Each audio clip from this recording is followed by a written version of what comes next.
there it is. Welcome to the Reset Talk Show for the Working Class. I am your host, Andre Clay. And on today's show, we are keeping up with the candidates again.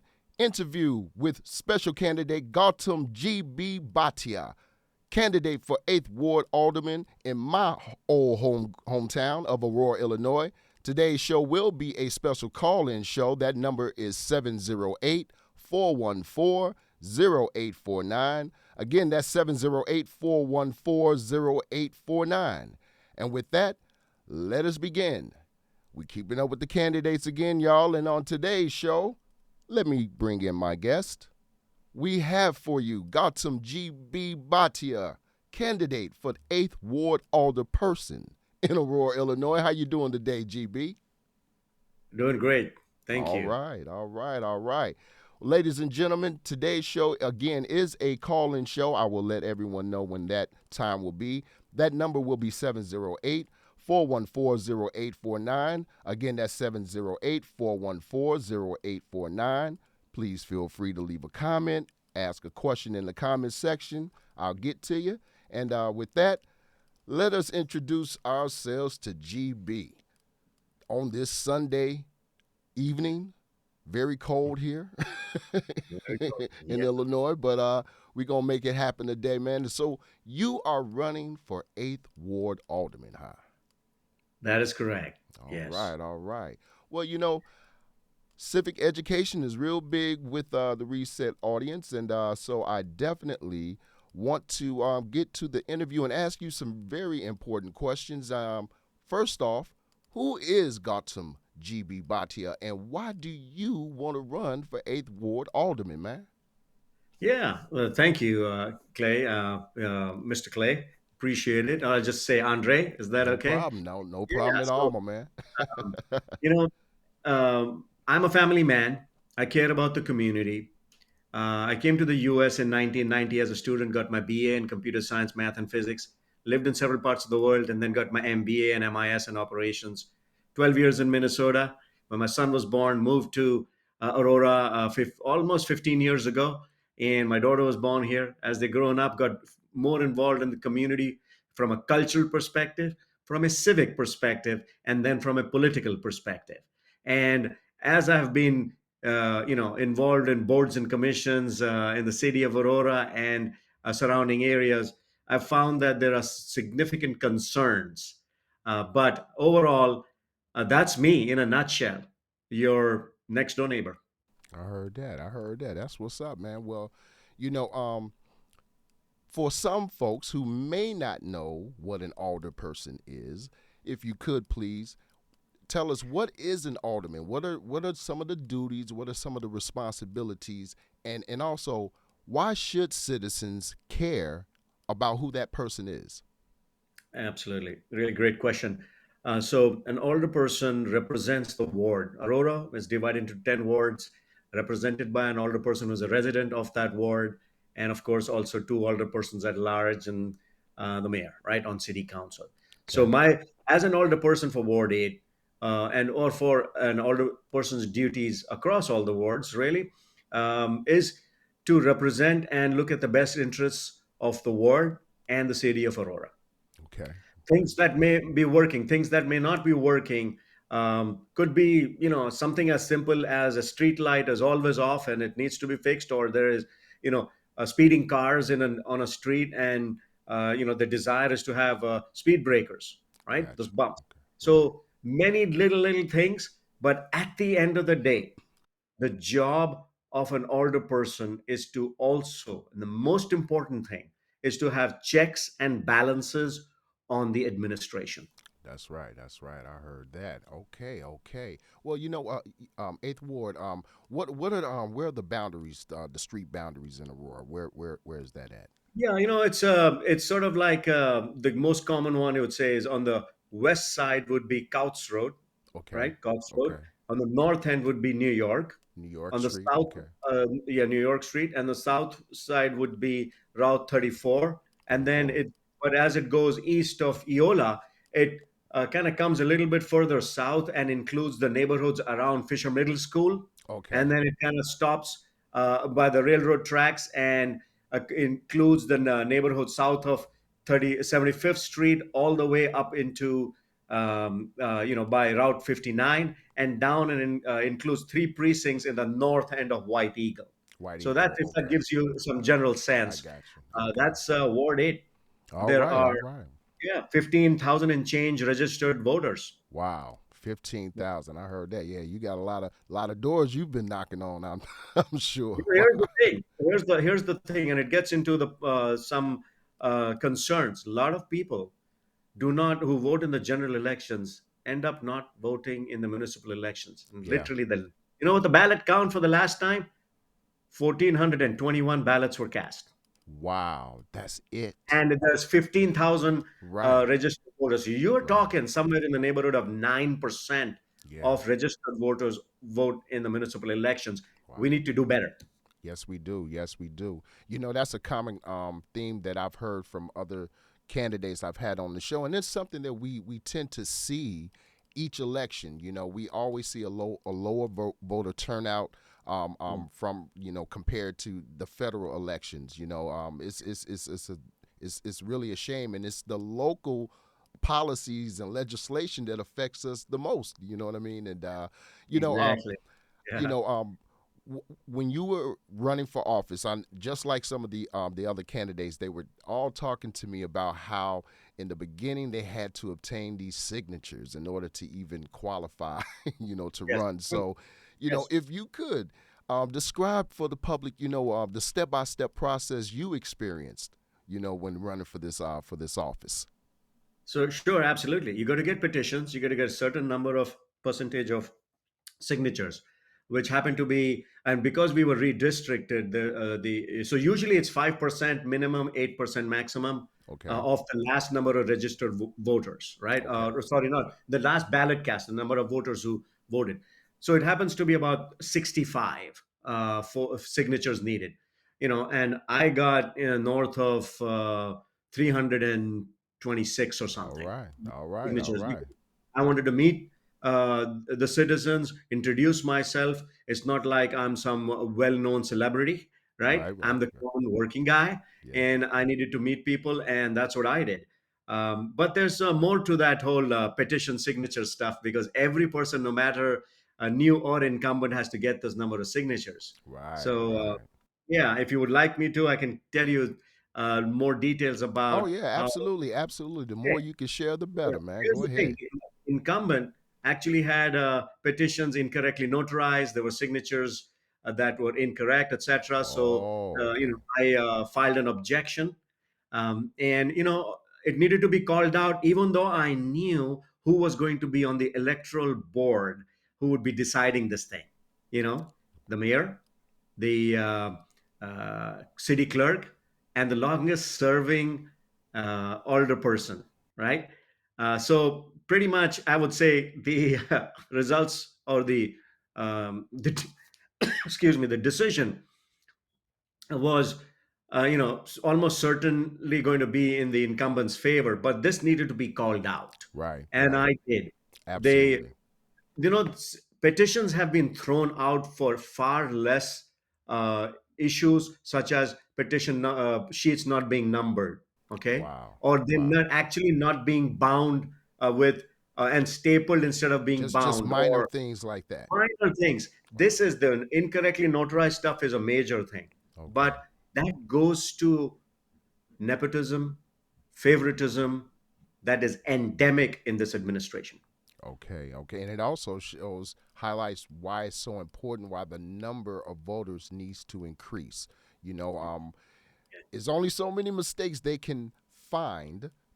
Yeah. And when you have a large enough turnout, those things that still need to be called out, it won't Yeah. matter as much. You have a large enough turnout. So yeah, that's important for the public to know. And I'm sure things like that don't just happen here. It's happening all over this country in different towns, cities, municipalities, all over. I'm sure it is. And so, it's very important. We have to be involved and more engaged. And it's very good that you were willing to call that type of thing out. Yeah. Citizens need some some courage behind their Correct. elected officials nowadays. I mean, honestly.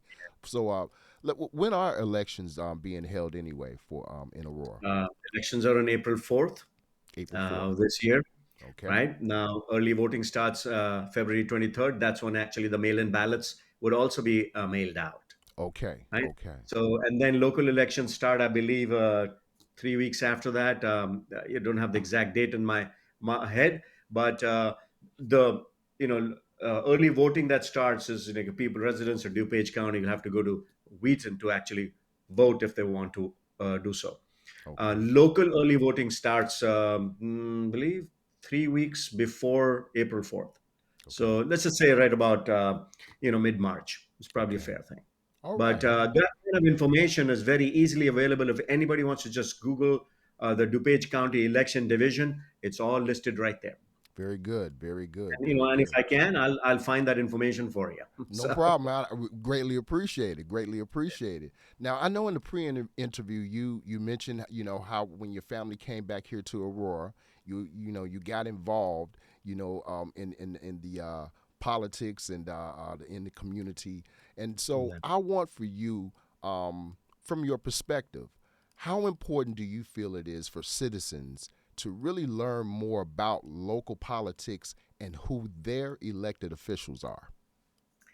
Yes, why it is extremely important is simply because the ordinances, the rules, the laws, and the tax levies that are decided upon in city council, that impacts our lives a whole lot more.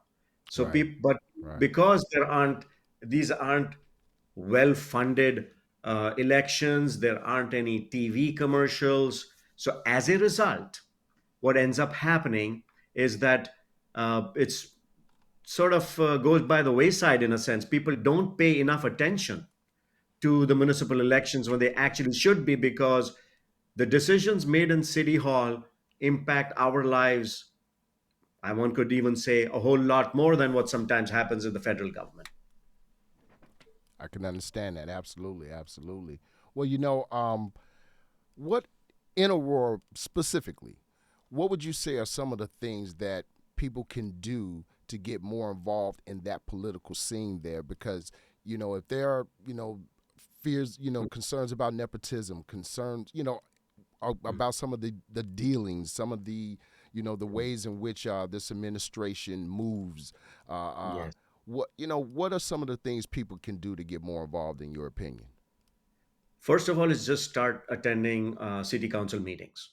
Okay, talk to your local alder person, or but that's the most important. Now you don't have to go in person, because you can watch this live via Facebook. So the city council meetings are streamed. Some other meetings are also streamed, but I think a lot more meetings should be streamed for visibility. But having said all of that, city council is attending those meetings is very important. Reading the agenda and reading all the information and the paperwork behind it is important. Now, if you don't have a lot of time, at the very minimum, it's attend city council meetings or listen to it on Facebook Live.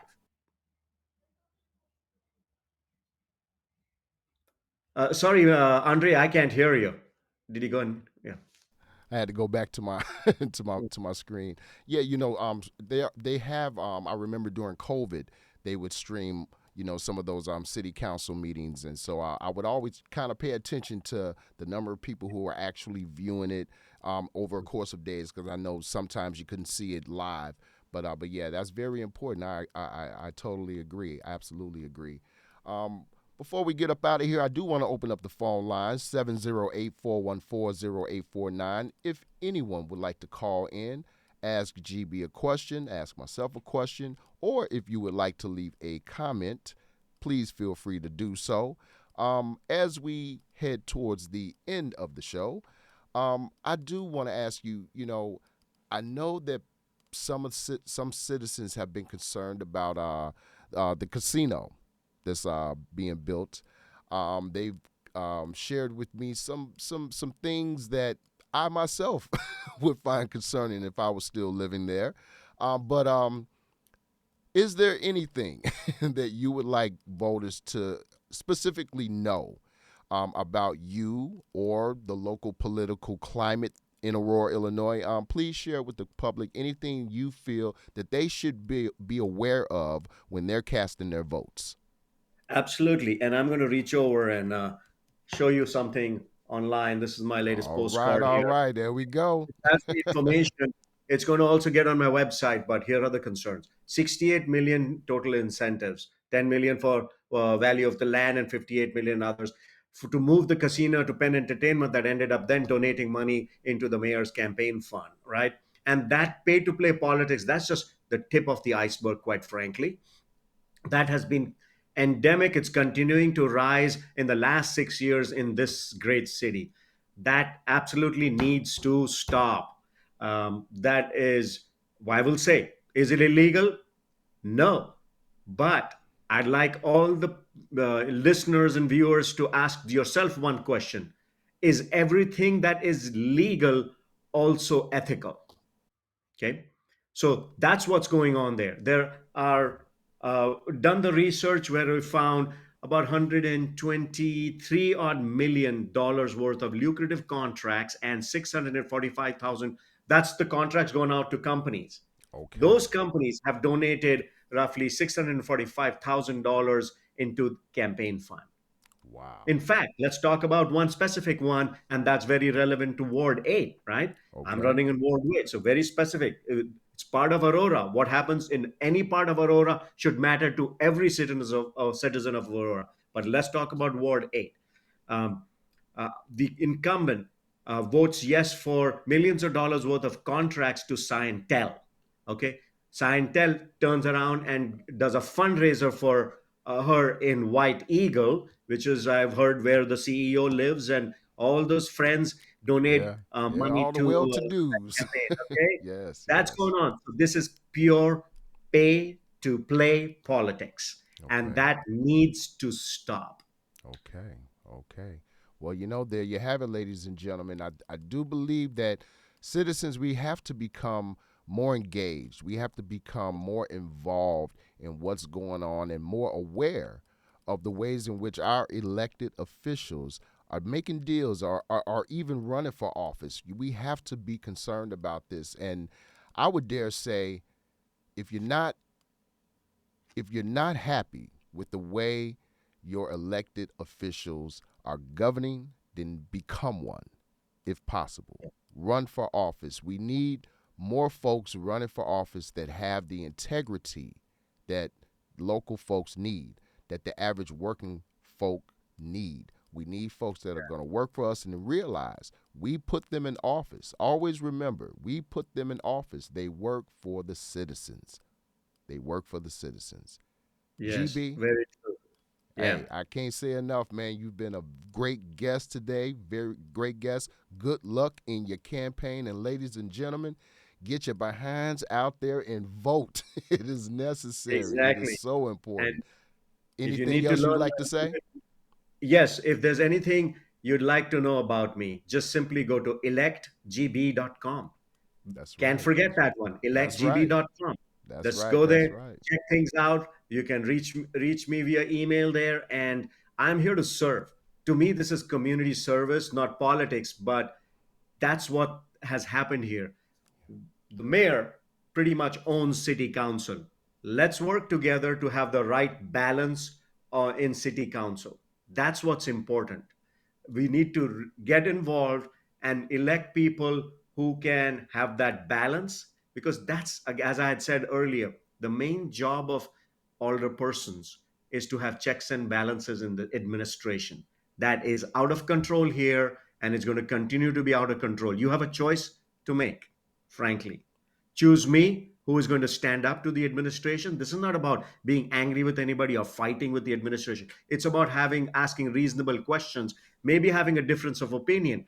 And here's one important thing: if your neighbor has a difference of opinion with you, right, or I have a difference of opinion on how things should be governed, that doesn't don't treat me like your enemy, because that's your downfall. That's petty.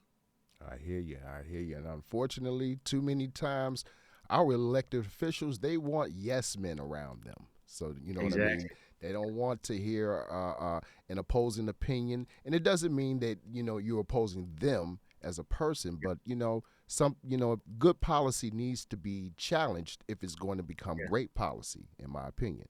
So with that being Exactly. said, ladies and gentlemen, thank you for tuning in. GB, stay on the line with me. Everyone, enjoy your Sunday. We'll holla.